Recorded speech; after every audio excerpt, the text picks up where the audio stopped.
चलते हैं क्वेश्चन की ओर। तो पहला जो क्वेश्चन है इसमें आपको शॉर्ट में सबके बारे में बताना है। तो सबसे पहला है ऑक्सोक्रोम। तो ऑक्सोक्रोम क्या होता है आइए समझते हैं। तो ऑक्सोक्रोम को समझने से पहले आपको क्रोमोफोर भी समझना होगा, और आपको बता दें कि क्रोमोफोर भी एग्ज़ाम में आता है। तो यहाँ पर मैं दोनों के बारे में बता देता हूँ ताकि आपके दोनों क्वेश्चन तैयार हो जाए। तो सबसे पहले हम जानते हैं कि क्रोमोफोर क्या होता है। तो क्रोमोफोर किसी भी मॉलिक्यूल के ऐसे पार्ट होते हैं जो कि कलर के लिए रिस्पॉन्सिबल होते हैं, यानी कि किसी भी मॉलिक्यूल का जो कलर होता है वो क्रोमोफोर की वजह से होता है। अब बात आती है कि ऑक्सोक्रोम क्या होता है।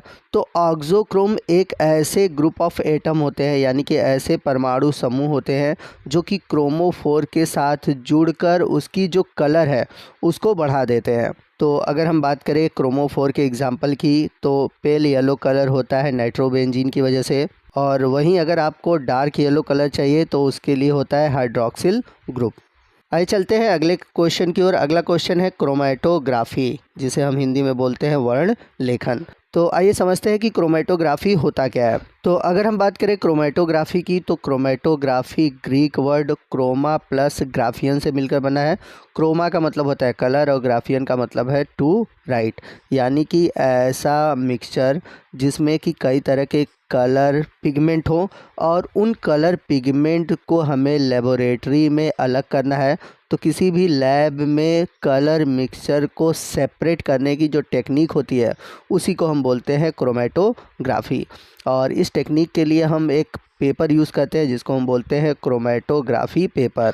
तो क्रोमेटोग्राफी अपने आप में एक बहुत लॉन्ग प्रोसेस है। तो अगर इसके बारे में आप डिटेल में जानना चाहते हैं तो आपके फर्स्ट सेमेस्टर में बॉटनी में ये ज़रूर रहा होगा, आप वहाँ से इसको पढ़ सकते हैं, और हमारे चैनल पर इसके लिए वीडियो बनाए गए हैं। आइए चलते हैं अगले क्वेश्चन की ओर। अगला क्वेश्चन है मेटा स्टेबल आयन, यानी कि मध्य स्थायी आयन। तो मास स्पेक्ट्रोस्कोपी में होता क्या है कि जो आयंस होते हैं, यानी कि जब आयंस को ब्रेक किया जाता है, फ्रेगमेंटेशन होता है, तो उस दौरान क्या होते हैं कि कुछ जो आयंस होते हैं जो कि मैग्नेटिक फील्ड या फिर इलेक्ट्रिक फील्ड में जाने से पहले डिकम्पोज हो जाते हैं। कुछ तो इलेक्ट्रिक फील्ड में जाने से पहले डिकम्पोज होते हैं, और कुछ जो होते हैं मैग्नेटिक फील्ड तक जाते ही क्या होते हैं, डिकम्पोज हो जाते हैं, ख़त्म हो जाते हैं। तो ऐसे आयन को हम बोलते हैं मेटा स्टेबल आयन। आइए चलते हैं अगले क्वेश्चन की ओर। अगला क्वेश्चन है अफबाऊ प्रिंसिपल। तो अफबाऊ का सिद्धांत क्या होता है आइए समझते हैं। तो अफबाऊ प्रिंसिपल का मतलब ये नहीं है कि ये किसी वैज्ञानिक का दिया हुआ थ्योरी है। अफबाऊ एक शब्द है जिसका मतलब होता है बिल्ट अप, यानी कि निर्माण करना। तो जब भी किसी ऑर्बिटल में इलेक्ट्रॉन भरता है तो वो सबसे पहले लोअर ऑर्बिटल में इलेक्ट्रॉन भरता है, फिर उसके बाद हायर ऑर्बिटल में इलेक्ट्रॉन भरता है। यानी कि जो इलेक्ट्रॉनों का भरना होता है वो लोअर ऑर्बिटल एनर्जी से होता हुआ हायर ऑर्बिटल एनर्जी की ओर जाता है, और इसी को हम बोलते हैं अफबाऊ प्रिंसिपल। आइए चलते हैं अगले क्वेश्चन की ओर। अगला क्वेश्चन है किरचॉफ लॉ। तो किरचॉफ लॉ क्या होता है, बहुत इंपॉर्टेंट क्वेश्चन है। तो आपको बता दें कि समान तापमान और तरंग दैर्घ्य वाले विकिरण के लिए वास्तविक सतह की उत्सर्जन जो क्षमता होती है और जो अवशोषण क्षमता होती है वो बराबर होती है। तो इसके लिए फार्मूला है E/EB = अल्फ़ा। चलते हैं अगले क्वेश्चन की ओर। अगला क्वेश्चन है बाथोक्रोमिक शिफ्ट। तो जब कभी सब्स्टिट्यूशन या फिर सॉल्वेंट के कारण जो एब्जॉर्प्शन होता है वो लॉन्ग वेवलेंथ की तरह शिफ्ट हो जाता है, यानी कि राइट हैंड साइड की ओर चला जाता है, तो उसे हम बोलते हैं बैथोक्रोमिक शिफ्ट। और बैथोक्रोमिक शिफ्ट को हम रेड शिफ्ट भी कहते हैं, और इसे हम लैम्डा मैक्स से प्रदर्शित करते हैं। जैसे अगर हम एग्जांपल के रूप में बात करें तो एग्जॉर्बिक एसिड की जो बैथोक्रोमिक शिफ्ट है वो है 243 nm, लेकिन जब हम इसे एल्कलाई मीडियम में डाल देते हैं तो ये बढ़कर हो जाता है 299 nm। तो किसी भी मॉलिक्यूल के नाभिक में जो इलेक्ट्रॉन की डेंसिटी होती है, यानी कि इलेक्ट्रॉन का जो घनत्व होता है वो वैरी करता है, मतलब बदलता रहता है। अब कैसे बदलता रहता है, किस आधार पर बदलता रहता है, वो बदलता है अकॉर्डिंग टू बॉन्ड, यानी कि मॉलिक्यूल किस तरह के बंध द्वारा जुड़े हुए हैं। तो बॉन्डिंग की वजह से जो नाभिक के चारों ओर इलेक्ट्रॉन की डेंसिटी होती है वो प्रभावित होती है, और इसी को हम बोलते हैं केमिकल शिफ्ट, और केमिकल शिफ्ट को हम डेल्टा द्वारा रिप्रेजेंट करते हैं। चलते हैं अगले क्वेश्चन की ओर। अगला क्वेश्चन है एब्जॉर्प्शन यानी कि अवशोषण। और आपको बता दें कि एग्ज़ाम में एब्जॉर्प्शन और एडजॉर्प्शन यानी कि अधिशोषण और अवशोषण दोनों ही पूछे जाते हैं और दोनों ही इम्पॉर्टेंट है। तो आइए देखते हैं कि इन दोनों में क्या डिफरेंस है। तो जब कोई मॉलिक्यूल सरफेस पे ही रहता है तो उसे हम बोलते हैं एडजॉर्प्शन। जैसे अगर पानी की बूंदें शीशे की सतह पर चिपकी होती हैं तो वो क्या है, एडजॉर्प्शन है। लेकिन अगर हम बात करें लकड़ी में पानी जो होता है वो अंदर चला जाता है। तो जब कोई मॉलिक्यूल अंदर की ओर चला जाता है तो उसे हम बोलते हैं एब्जॉर्प्शन। चलते हैं अगले क्वेश्चन की ओर। अगला क्वेश्चन है इल्यूशन। इल्यूशन क्या होता है आइए समझते हैं। तो अगर हम बात करें इल्यूशन की तो ये क्रोमेटोग्राफी टेक्निक से जुड़ा हुआ एक टॉपिक है। तो क्रोमेटोग्राफी में होता क्या है कि जो सॉलिड मीडियम है उसमें जो चीज़ हमें एक्सट्रैक्ट करनी है, अलग करनी है, उसको हम क्या करते हैं, सॉल्वेंट की सहायता से, मतलब सॉल्वेंट में उस सॉलिड को डुबो देते हैं और वो उसको क्या करता है, अलग कर देता है। तो जो अलग हुआ वही है इल्यूशन। आइए चलते हैं अगले क्वेश्चन की ओर। अगला क्वेश्चन है up field and down field.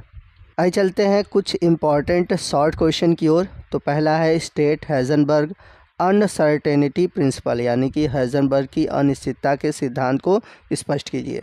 तो ये काफ़ी इंपॉर्टेंट क्वेश्चन है और ये क्वेश्चन बहुत बार रिपीट हुआ है, तो आप इस क्वेश्चन को अच्छे से तैयार रखिएगा। अगला क्वेश्चन है what do you mean by eigen value and eigen function.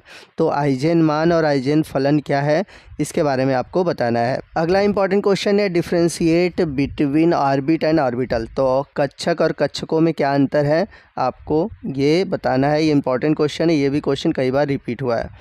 अगला क्वेश्चन है व्हाट इज़ बोर्न ओपेनहीमर अप्रॉक्सीमेशन। तो बॉर्न ओपेनहीमर अप्रॉक्सीमेशन क्या है, इसके बारे में बताना है। अगला क्वेश्चन है एक्सप्लेन फोटो इलेक्ट्रिक इफेक्ट यानी कि प्रकाश विद्युत प्रभाव की व्याख्या कीजिए। अगला क्वेश्चन है differentiate between singlet and triplet. एकक एवं त्रिक अवस्थाओं में क्या अंतर है, स्पष्ट कीजिए।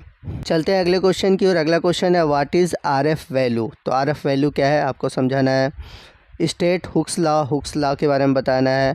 और जो अगला क्वेश्चन बहुत ही इंपॉर्टेंट है, स्टेट पाउली एक्सक्लूजन प्रिंसिपल यानी कि जो पाउली का अपवर्जन नियम है जिसमें कि क्वांटम से रिलेटेड है, बहुत ही इंपॉर्टेंट है, ये पूछा जाता है, तो इसके बारे में बताना है। अगला है व्हाट इज़ मैक्लारफर्टी रीअरेंजमेंट यानी कि मैक्लारफर्टी पुनर्व्यवस्था क्या है।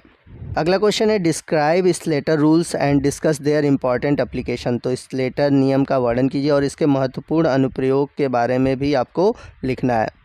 अगला इंपॉर्टेंट क्वेश्चन है briefly explain de Broglie hypothesis related to dual nature of electron यानी कि इलेक्ट्रॉन की डुअल नेचर से संबंधित जो डी ब्रोगली की परिकल्पना है उसके बारे में समझाना है। How has the dual nature of electron has been verified experimentally.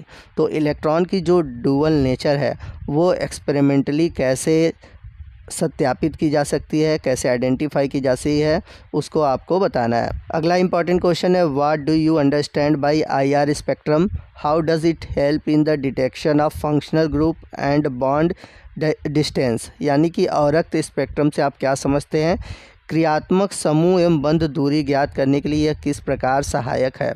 Question number 5 है व्हाट इज़ रमन इफेक्ट। तो रमन प्रभाव क्या है। Discuss pure rotational Raman spectra. तो शुद्ध चक्रण रमन स्पेक्ट्रा की व्याख्या कीजिए। चलते हैं क्वेश्चन नंबर 6 की ओर। क्वेश्चन नंबर 6 है डिफाइन क्वांटम यील्ड। तो क्वांटम दक्षता क्या है, इसके बारे में बताना है। How it is determined experimentally और इसको प्रायोगिक रूप से कैसे निर्धारित किया जाता है, इसके बारे में बताना है। आइए चलते हैं अगले क्वेश्चन की ओर। अगला क्वेश्चन है discuss application of Woodward's rule for calculation of lambda max for the conjugated dienes यानी कि संयुग्मित डाइंस के लिए लैम्डा मैक्स की गणना कीजिए और वुडवर्ड के अनुप्रयोग का वर्णन कीजिए।